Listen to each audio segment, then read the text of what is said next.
So where we're going next, we'll be digging deeper into some of the things that we covered today. Particularly, we're going to be looking at the motivations behind health and wellness tech purchases. We're also going to try and understand that gap between awareness of wearables and then the fact that people still use apps. We're also going to try and develop some profiles. So we'll look at the women who are buying wearables, those who are trying them, and then particularly those who stick with them. And last but not least, we're also going to be looking at the role of aesthetics and design. Oops. If you're interested in learning more about the study or you want to participate in the next phase, please do get in touch, and thank you.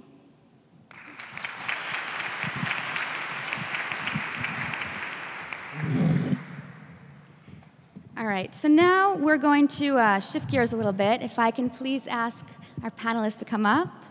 Thank you. I'm going to make my way over there.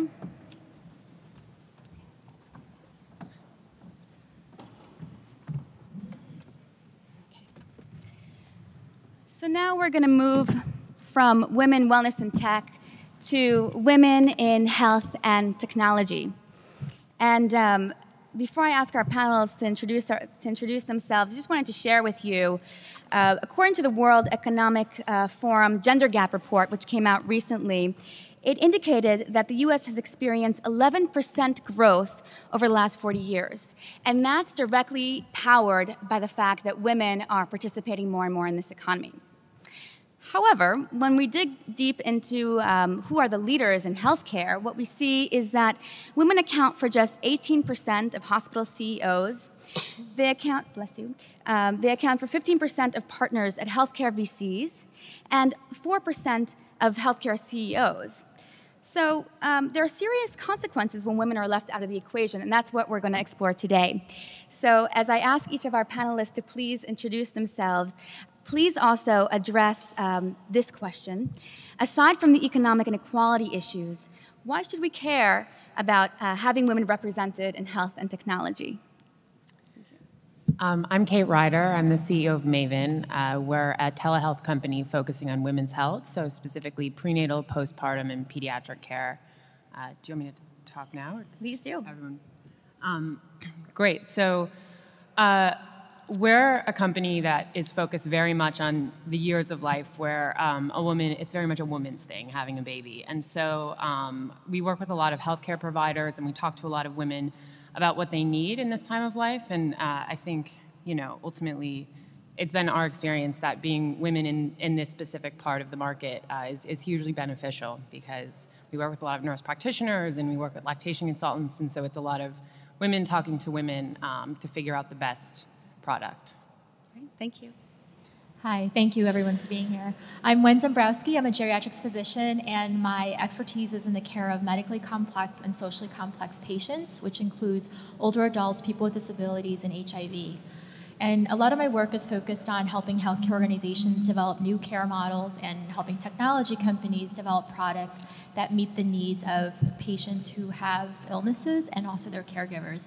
And I think one way that women are important in this discussion is not only do they provide a lot of the healthcare decisions for their kids, like our other speaker just mentioned, but also they're often the primary caregiver for aging and disabled adults. And I think as we think about what are the ways that technology can improve each individual woman's health, we also think about how do we help support those women as they support the other people in their lives around them.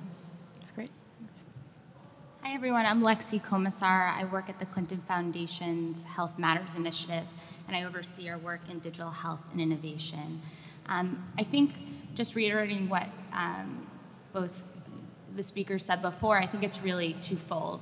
I guess the question being posed is, why do we need more women in this space? And obviously, I think first, it makes good business sense. Women make 85% of the choices, the healthcare choices of a family. They're really the chief medical officers of a family. So why wouldn't we have women on leadership teams as well as product managers and engineers in order to better help us make those decisions so we can make better products that help these decision makers lead healthier families as well as lives. I think the second fold, which is really fascinating and sometimes doesn't really get spoken about is obviously it's important to think about gender equality and why having women in the workforce is important, but what happens when women aren't necessarily benefiting from the gains that are happening in digital health and innovation, and because if women aren't in the room, how are we actually making products that actually fulfill women's health needs? So I think it's really exciting that we're having this conversation here. Thank you.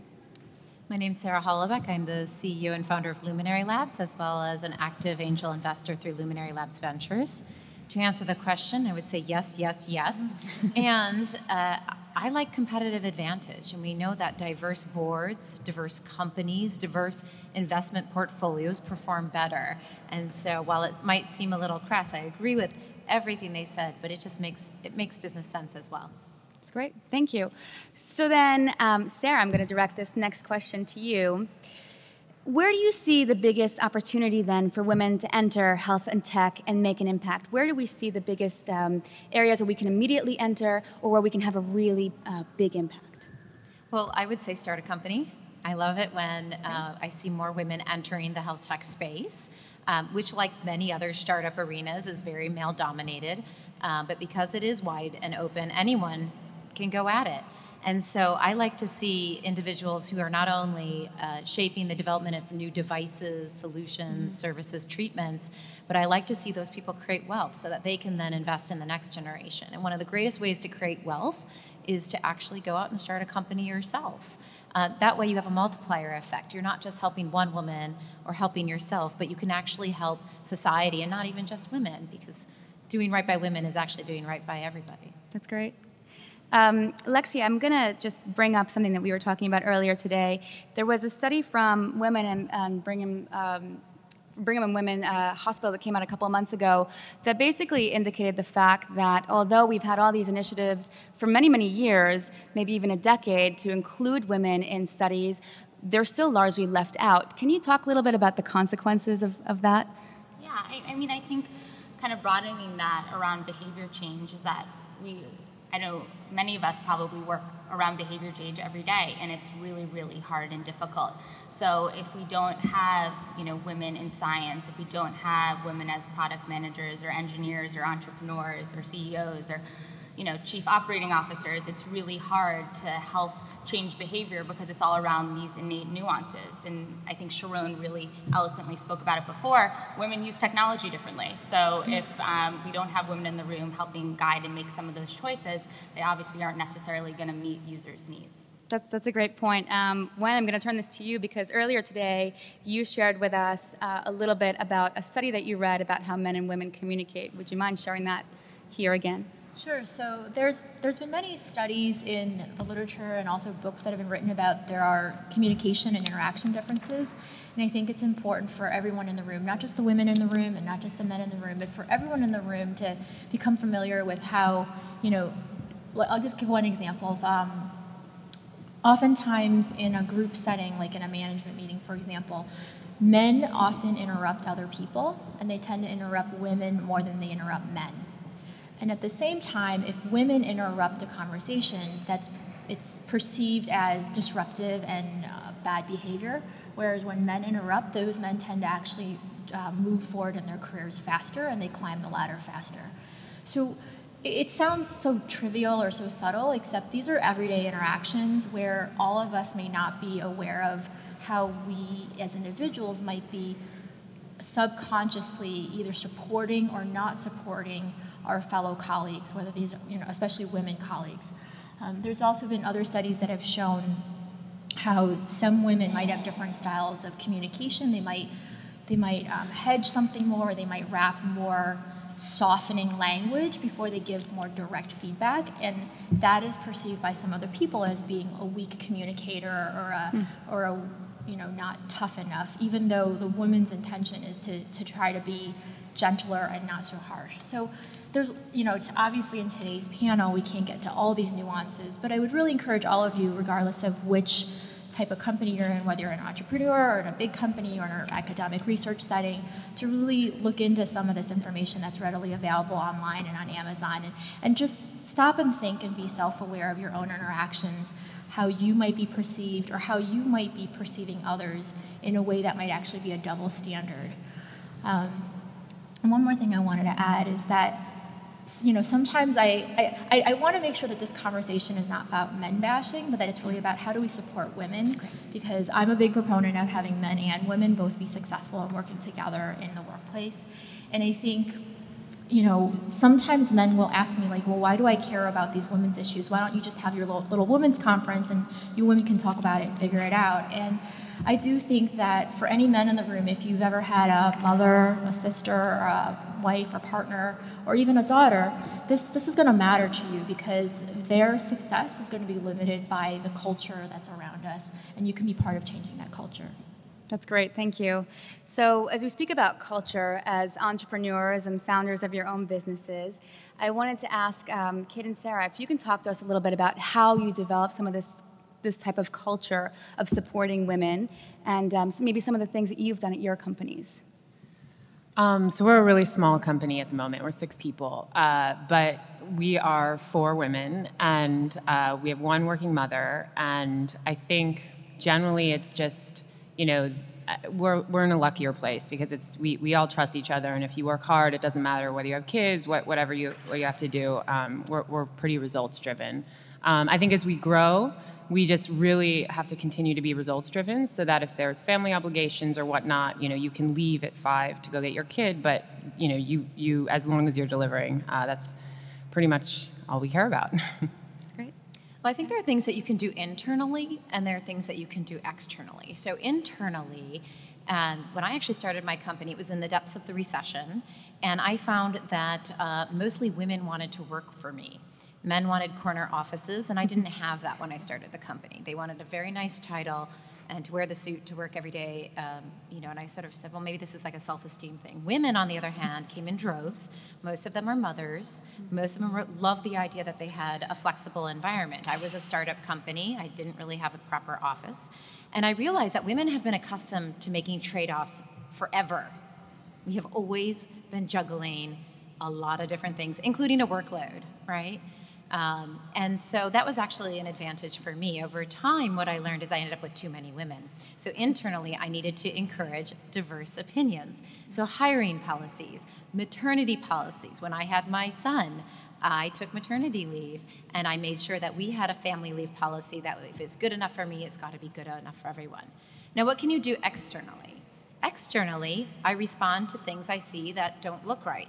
Like last night, the New York Times, it might have been this weekend, had a really interesting article. It said, why more CEOs are wearing beards. And I said, well, how does that work for women? Now it's in vogue. Do I have to grow a beard? And the entire argument was about the role of facial hair in the boardroom. For me, it was just hysterical that somebody would even write this without thinking that there are many female CEOs out there who really, this does not resonate. It could have been written about facial hair in the workplace. But no, it was written about why more CEOs are wearing beards. And so I called that out, and I don't do it in a jabbing way. I do it in my style, which is to point out that maybe as a society, we need to think a little bit more about what we foster and actually change the paradigm. That's great. So let's talk a little bit about fostering this. Lexie, you look like you have this. No, I think just something I wanted to add, I think obviously it's important in the founder's perspective, but I think a lot of times these conversations get cut off when the minority of us are the CEOs and necessarily making these decisions, but I think that there's room for everyone to actually shift culture and shift policies and practices. It's really about living values. So you don't necessarily need to manage a team of 10. You can even manage an intern and think about the diversity of your intern class. I think you don't have to necessarily be an HR manager to bring best practices and policies to your head of HR and say, hey, are we actually doing the best practice in the industry? Are we living our values? If we're a healthcare company and we're promoting a culture of health, are we actually living these values internally? So I think it's really important that people recognize that any small role actually makes a huge difference in a system and culture. And also, I think it's important to shine light and lift up men, because there's many I've met in this healthcare industry who are doing fantastic work in promoting and being sponsors of women. And it's not just a women-on-women conversation, it's a society. We need all of society to be part of this conversation. And I think we need to, lift up men who are really paving the way to push women in leadership positions. Because I think one of the things people didn't mention at the beginning of this, the healthcare industry has a lot of females working in it. There's like 70% of the healthcare workforce is comprised of females, but a very small minority are actually in leadership positions. So we need to actually create pathways to bring female leaders in these organizations. So you brought up a very interesting point about mentors. Can you share with us just what the difference is maybe between mentors and sponsors and how we can really leverage these in our career? Yeah, I think, I don't know if many people are familiar, a mentor versus a sponsor. I think a mentor is someone who gives someone advice. A sponsor is really an advocate. 63% of women say they don't have a mentor. 78% of women say they don't have a sponsor. So, a sponsor mentor can be any gender. I think what makes a sponsor unique, it's not about just like giving advice about the career you've had. It's actually about advocating for leadership roles, pushing professional development, and advocating for a person of either gender to be able to excel in their career. That's great. So we've talked a little bit about culture and about management. I wonder if we can change the topic and talk a little bit about investing. So how can we re-engineer the system or re-engineer companies to bring to light some of these issues and encourage more investment in females and females as leaders and in female-run companies? I can take this one. So I actually used to work in investment. I was in venture capital for 2 years. And so I watched a lot of pitches. And I think one of the main, going back to what you said earlier about communication, women just present differently than men. And so I think it's just, it's recognizing opportunity beyond the presentation and digging into the data. And if you can do that as an investor, then you can see that there's actually a lot of opportunities. One of my investors is actually a woman who runs a fund called the Female Founders Fund, and her whole thesis is that women are an underrepresented asset class, and so she's hoping to make a lot of money off of us. And I would totally agree with that based on my experience in venture capital. That's great. I'd say take a look at your intake valve. So in the startup world, we tend to look at people who look like ourselves. If you go to Silicon Valley, they look kind of the same. You go to Silicon Alley, everyone sort of looks the same. So your intake valve needs to accommodate for people who with lots of different backgrounds. I personally have a 50-50 gender diverse ratio in my investment portfolio. I'm probably more open to solutions, products, and services that appeal to women. For example, I invested in a fertility app that's working on some pretty cool hardware. Men may or may not be as interested in that, but I totally get it. And so I would say, your lens and your intake valve are the best mechanisms that you have to ensure diversity. So maybe you can share with us some personal ways, some ways in which you've done that very consciously. In investment or in my own company? Whichever one you prefer. So I recently wrote a piece on how CEOs can take maternity leave. It was in Fast Company. And I was pregnant at the same time that Melissa Meyer was pregnant, so that was a lot of pressure. She took 2 weeks off. I took about 2.5 months where I worked from home. And I was pretty adamant that I could do that and still have the reins of the company, right? So my company was only about 2.5 years old, young enough that I didn't want to fall apart, but I absolutely did not want to sacrifice my health or my son's health. And so I created my policy, and it's written up there. I don't want to repeat the article, but as it turns out, that advice is actually really sound for any founder who's looking to grow his or her company. So we often find that early stage companies want to become large companies, but their policies and their culture don't actually embrace that. So when I'm a young company, if I work everybody into the ground and nobody has time to have a proper family or family time, what does that mean when I desire to be a larger company? So it has to start in the very, very beginning. So my maternity leave became our family leave policy. If it's good enough for me, it's good enough for everyone else. And guess what? My company actually grew while I was out. It's good learning, delegate. And I came back and my staff was more empowered and they grew. So we all grew. That's great. I want to just reiterate, we talked earlier about schedules and kind of work schedules and how that differs maybe from others. Kate, I'm going to turn this back to you. Maybe you can talk a little bit about how you work that out with your company and some of the flexibilities. Yeah, so I think, we have one working mom on our team, and so she leaves every day at 5:30, but she's usually back online at 8 or 9. So again, I think that, good people are good people, and it's the hardest thing that you can do as a CEO is to find them and retain them. And so it doesn't matter whether they're a man or a woman. I mean, again, it's just results and data, and if you find them, then you give them flexibility to keep them. That's great. So now I'd like to open it up to another question. How do we get women not just to enter into health and tech, but this is very much related, how do we get them to stay? I'll open it up to whoever wants to take this one. Do you want to start us off, Sara? Okay, how do you get women to stay? So one, you can lead, be a great leader, do all the things we've said.